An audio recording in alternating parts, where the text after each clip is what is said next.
Unang Tesalonika, Kapitulo 4, versikulo 13 hangtod sa versikulo 18. Matod pa sa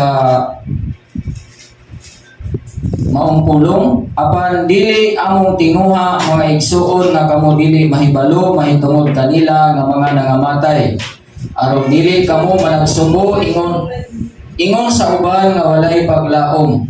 Kay maingon nga kita nagatuo man nga si Kristo namatay og nabanhaw. Maingon man usab sila nga mga nangamatay pagkadadon ra unya sa Dios pinaagi kang Jesus uban kaniya. Kay kini among ipahayag kaninyo sumala sa pulong sa Ginoo nga kitang mga buhi nga magapabilin pa hangtod sa pag-abot sa Ginoo. Dili kita magauna kanila nga mga nangamatay.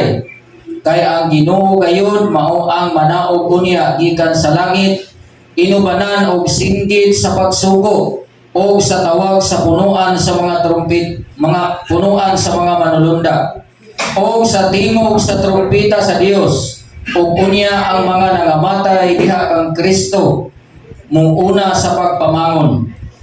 O kita nga mga buhi pa nga mahabilin pagkasaggaw ngadto sa mga panganod uban kanila sa pagsukat sa Ginoo diha sa kahanginan. O sa ingon niini kita magapakig-uban na sa Ginoo sa tanang panahon. Busa paglinipayay kamo ang usa sa usa pinaagi niining mga pulunga. Di ba mga igsoon? Sa tinuod lang mga igsoon, ang dili malipay sa pagbalik sa Ginoo katulad ng mga tao nga wala ang andam.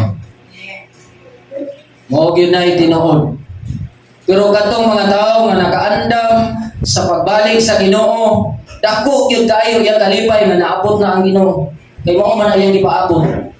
Mao ra gyud tong tao nga pagbalik sa Ginoo, katong tao nga nakaandam, katong tinud-anay gyud nga nakaandam. Dako kayo iyang kalipay nga nibalik na iyang manluluwas. Kay mao gina ang iyang ipaabot. Pero katong mga tao nga pagbalik sa Ginoo nga wala nakaandam, wala sila kalipay ani nga panahon. Mga igsoon. Sa dili kita mabalaka nga di ba muuna man kung mamatay na kita, di pa mabalik ang Ginoo. Kung nawala na kita ani kalibutan na. Taas ra kay ng isa ka gatos ka tuig.